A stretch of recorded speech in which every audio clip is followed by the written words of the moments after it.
제2장.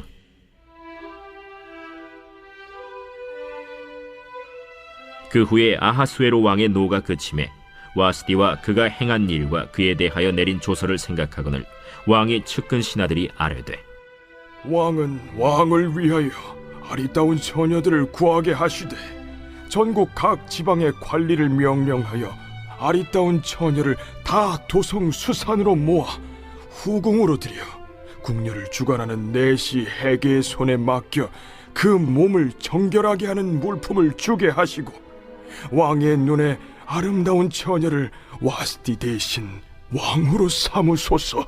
왕이 그 말을 좋게 여겨 그대로 행하니라. 도성 수산에 한 유다인이 있으니 이름은 모르드게라.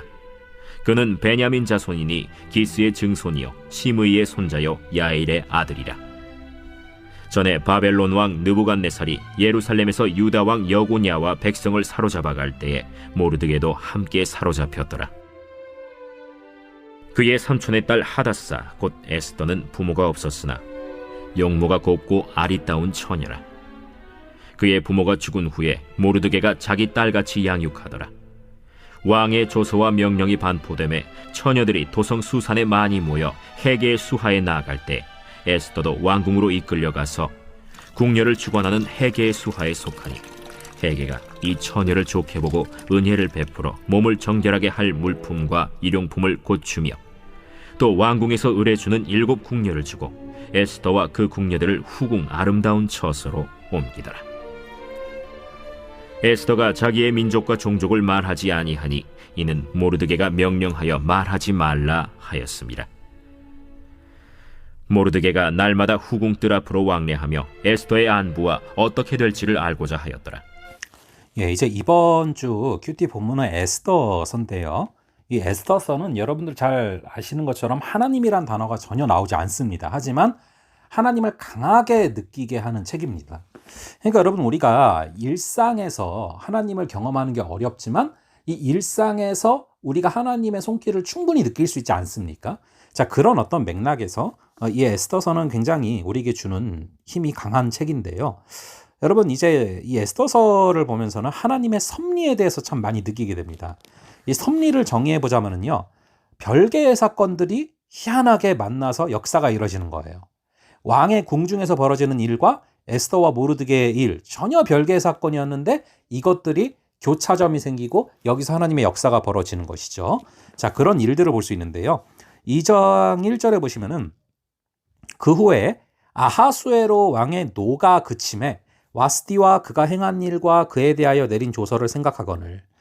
이제 1장에 보시면은 이 아하수에로 왕이 와스디에게 자기 아내에게 정말 말도 안 되는 그런 일을 가지고서 폐위를 시켜버리거든요. 자, 그런데 이제 노가 그치면서 내가 와스디와 또 이제 행한 일이 좀 이렇게 문제가 있었구나, 내가 너무 즉흥적이었구나, 이런 걸 느꼈다라는 것입니다. 사실 뭐 이렇게 아하수에로 왕이 그렇게 한 이유는 간신들이 부추겼기 때문이죠. 여기서 우리가 알 수 있는 것은요, 이 하나님이 없는 권력은 절대 행복하지 않다는 것입니다.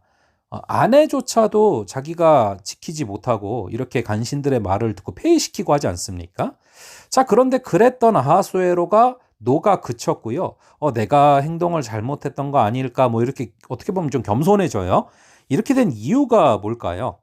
그 후에라고 써져 있는데 그 후는 3년 반을 얘기합니다. 3년 반이라는 시간 동안 무슨 일이 벌어졌냐 하면요, 2차 페르시아 전쟁에서 패배를 하게 된 거예요. 이 2차 페르시아 전쟁은요, 여러분들이 너무 잘 아시는 그 영화 300이란 영화를 보시면은 거기서 이제 이 전쟁이 나오거든요. 이 전쟁에서 패한 거예요. 30만 대군이 거의 다 전멸했거든요. 그리고 나서 이제 왕이 굉장히 마음이 가난해진 거죠.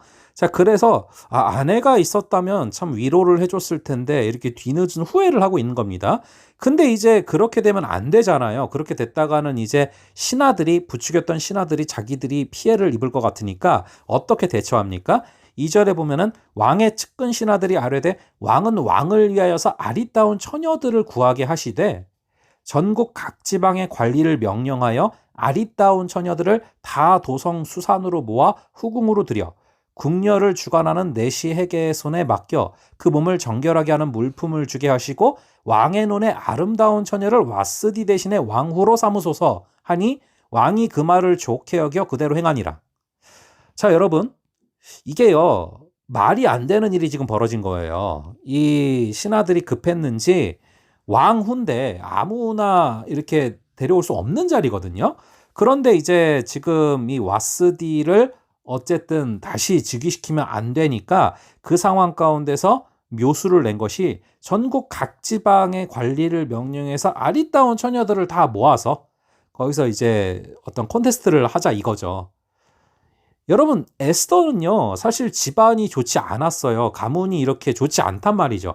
왕의 왕후가 될 수 있는 그런 가문이 아닌데 말도 안 되는 기회가 온 겁니다. 이제 아하수에로 왕과 또 그의 측근 신하들 그리고 와스디의 폐위 사건, 이 사건 가운데 정말 말도 안 되게 오히려 에스더에게 기회가 와버린 거죠. 이게 바로 하나님의 섭리예요. 전혀 별개의 사건들이 우리도 모르게 일어나고 있는데 그것들이 딱 맞아 떨어져서 하나님의 역사가 벌어지는 거죠. 그래서 안 들게 되는 거예요, 지금. 그게 하나님의 섭리죠. 여기에 바로 유다 백성을 구원하고자 하는 하나님의 놀라운 의도가 숨겨져 있는 것입니다. 이것을 보면서 우리가 역사를 주관하시는 하나님이 살아계시고 그분의 손이 지금도 움직이고 계시다. 이걸 믿고 나가면요, 저희가 믿음이 안 생길 수가 없습니다. 오늘도 우리를 주관하시는 하나님을 믿음으로 나아갈 수 있는 역사가 있기를 바랍니다. 잠시 기도하겠습니다. 아버지 하나님, 정말 이 에스더가 왕후가 될 수 있는 자격과 상황이 아님에도 불구하고 하나님께서 이 왕의 궁중에서 벌어지는 사건을 통하여서 놀랍게도 에스더가 왕후가 될 수 있는 조건과 상황을 열어놓으시는 것을 바라봅니다. 이렇게 하나님께서 이 세상을 다스리고 계시고 교회만 다스리시는 것이 아니라 이 세상을 다스리시면서 하나님이 통치하시고 이 모든 것을 주관하시기에 우리가 담대하게 믿음으로 걱정하지 말고 나아갈 수 있는 그런 하나님의 손을 바라보는 역사를 허락하여 주시옵소서. 감사드리고 이 모든 말씀 우리 주 예수 그리스도의 이름으로 기도합니다. 아멘. 예, 그럼 다음번에 또 뵙도록 하겠습니다.